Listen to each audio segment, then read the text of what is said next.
Welcome to Spiritual Foundations for Life.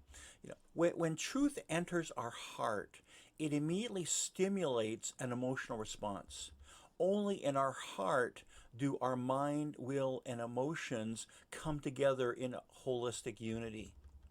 See, we honestly, we have little or no control over our emotions. I don't know if you realize that. See, we cannot willfully change how we feel. But what we do have control over is what we think and what we choose to believe. And those two things will affect our emotions. Our emotions are primarily just a product of our thoughts. How we think and what we choose to believe will affect how we feel. So, you see, suppose our company, for an example, is laying off some employees. We have been a faithful employee for years, and we believe the current downsizing won't affect us at all, right? We believe there we have stable emotions. However, on Monday morning, our boss tells us that he wants to see us on Friday morning at 10:30 a.m. At first, we may assume that we will be laid off, and so we become angry. Then our mind goes back and forth with other possibilities. We feel anxious because we don't know the truth, and now we're just starting to speculate. So we have all these emotions. Why do we have emotions? Because of what we're thinking. Well, by Thursday, we have become convinced in our own mind that we will be laid off the next morning. And so now we're depressed because we feel hopeless and helpless. We're thinking about not even coming into work.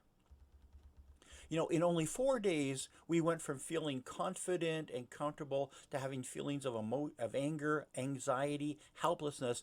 But none of those feelings have any basis in reality. They are just a product of our thoughts.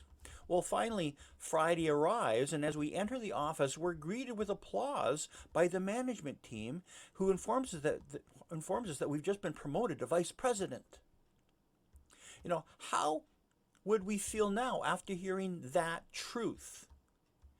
If what we believe or think does not reflect truth, then what we feel as a result does not match reality. Notice how the writer of Lamentations feels as he mentally recalls negative circumstances. Lamentations chapter 3 verses 19 and 20. I remember my affliction and my wandering, the bitterness and the gall. I well remember them, and my soul is downcast within me. See, this writer believed that God had driven him from his light, from light to darkness, according to Lamentations chapter 3 verses 1 to 6.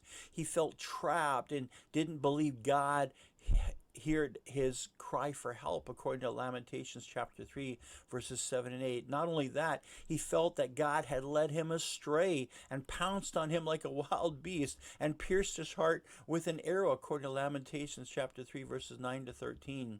And he felt that he had become a laughing stock among his peers, according to Lamentations chapter 3 verse 14.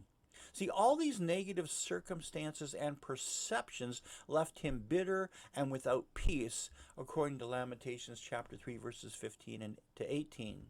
His soul became downcast because he mentally entertained all of these dismal thoughts.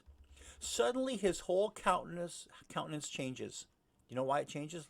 Listen to these words. In Lamentations 3:21 to 23, he declared, "Yet this I call to mind, and therefore I have hope.